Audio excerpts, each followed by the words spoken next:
This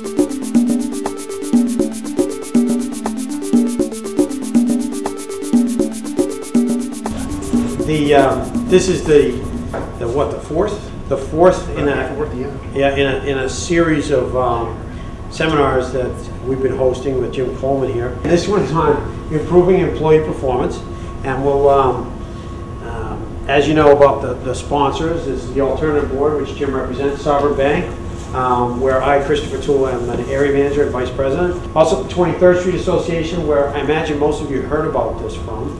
And the Greenwich Village Chelsea Chamber of Commerce is also sponsoring this too. So we thank them. The purpose behind this is to help you find ways to improve your business. The next and final one that we have scheduled, we just set the date for Tuesday the 19th because we originally had it scheduled for the 5th, and we would prefer to encourage you all to vote. Thank you again for bringing it to us. So I think with that, we'll give it over to you. Okay, thanks a lot, Chris. All right, thank you. Okay, I'm Jim Coleman, and I am the president of the Alternative Board.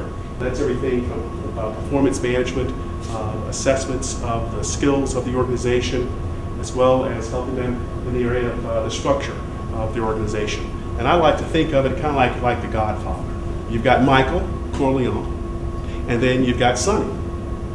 Michael is a little bit more calm, relaxed, problem solver. You've got Sonny. He's biting knuckles, screaming and yelling. What if you could talk to your employees about their performance issues or work habits and not get into a fight with them? What if you could get your employees to take ownership of their performance and work habits issues versus, well, it's your fault. If you pay me more, if you would let me work 2 days a week, versus, you know what? You bring a good point up. What you've said is fair. What would happen? What would this do for you if you could do these things? Definitely, if my employees understood my expectations, I would worry less about things getting done. Worry less. Less stress. Anything else? Any other? What if you could? What would be the result? Anybody else? Less turnover. Less turnover. If you have less turnover, what does that do for you? It saves you so much in recruitment and training. Yeah, it saves a lot of money. Time. It saves money and time. Okay. I'll do this. Generates consistency, sharing of responsibility. That's right. That's right. Brings in accountability. Accountability. First of all, we've got 4 golden rules in having this discussion. Number 1, demonstrating respect for the employee's self-worth. The second key thing that you want to do is listen to the employee's point of view. The third key golden rule will be seeking commitment to solving the problem.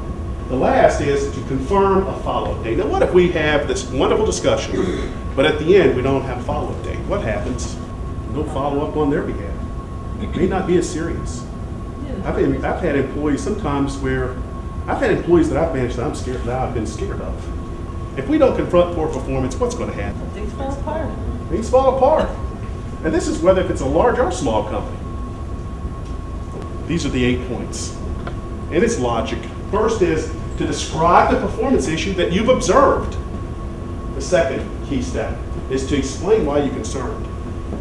You know, over the last 3 days, you've been late on 2 of those days, more than 10 minutes each of those 2 days. Step 3. Asking the employee for the reasons. Don't we know the reasons of when they're not performing? Would you agree? Yeah. That's Wait to get their input. low morality. That's what it's called. Okay. That's what happens in many places. Okay. So get their morale up by getting their involvement on what's actually going on. Number 5. Ask the employee for ideas on solving the performance problems. But the most important thing is that we want them to come up with the ideas because they really oftentimes know what's causing the problem. And if you get their commitment to executing properly based off of what they know about the situation, you stand a better chance of success. Securing the commitment to action, that's actually getting them to actually commit that you're going to execute these 3 or 4 things. That, Marcia, you're going to be showing up to work. We realize you're going to get someone else to look after your mom. We totally understand the situation of her being sick. However, we do need you at work as well. I know that it's a very difficult time for you. And I do appreciate you being able to have your neighbor to be able to look after mom during the day so that you can get to work on time. Scheduling a follow-up date. We talked about that a little bit earlier about making sure that we are expressing to her that we're serious and that we're checking in with her so that we can stay on track. And then the last key point is finishing up this meeting on a high note. What could you say to leave it off on a high note? You know, I can say, as I said, you know, you're very valuable here, and having you here on time is great. I'm really happy that we came to a solution. That's right. That's right. Position descriptions. The employees love it.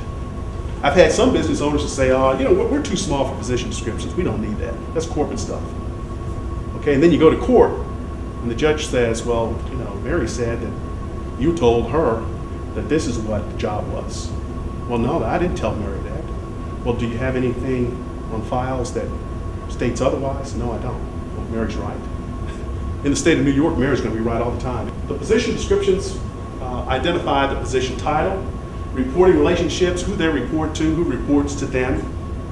On top of that, position purpose, what the job's for, why we even have the job. The next one is the functions and the basic duties of the job, the responsibilities, what this person is supposed to be doing on a daily basis. Performance measurements, what they're going to be measured on. The qualifications, what they need to bring to the party to get this job. And then the last key point, any ADA, American Disabilities Act related information.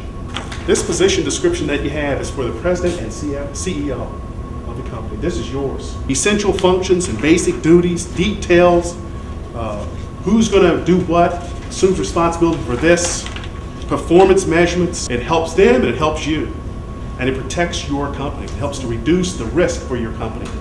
The key thing behind having this performance appraisal meeting is to create the right kind of environment. Next key point is it gives you a chance to focus on the results and behaviors and not the person. What does that mean? We just want to, again, hold them accountable for what their responsibilities were. Next key point, providing clear examples to support highs and the lows. The next key point is not really getting into an argument or a debate about the performance appraisal. Next key point is providing the opportunity for the employee to share some input and then seeking their commitment for future action, and then also leaving this meeting on a high note. It says, let's take a look at the performance appraisals that I have in your packet here. The first area would be the factors, and you're putting a scale of 1 to 5, with 5 being high performer, wonderful, superstar, to all the way down to it being a 1, which is unacceptable levels of performance. You can turn to that next page, and you can see for the factor part that you can literally go through with the different weights and rate their performance against a host of different key areas. So again, it's flexible, and it can allow you to say, hey, this is important. Attendance, because you're in HR, attendance is very important. Now on the next page, 2 of 4, it shows you how you can do the same thing with goals. Here's the other goal piece here. Look at that last page. You can combine your factors and your goals together to come up with a total 1 score. You also have a spot here where the employee signs, I don't agree with this. 2.6, I'm not going to take it. I want you to calm down because you don't have to agree to this form that Jim gave us. I'd like to take some time now and answer any questions that you may have about anything we've talked about tonight. So when you were talking about, you know, listening to them and their point of view and all of that, sometimes I worry that I'm not taking care of myself enough. Because I go to this extreme of understanding them. First is to set up quantifiable objectives on what we're going to achieve over the next, while you're going through recuperation.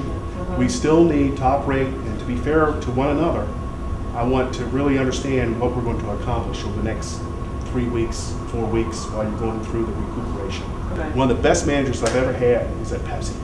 He was the most aggressive, most demanding, but he wasn't like a screamer.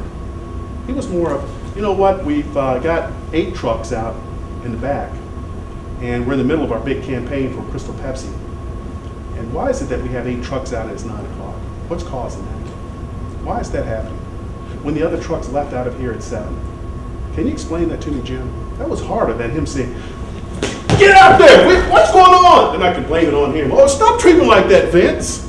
Vince is mean. So I thank you very much, Let me give you Jim my Coleman. card. Thank you everyone for coming.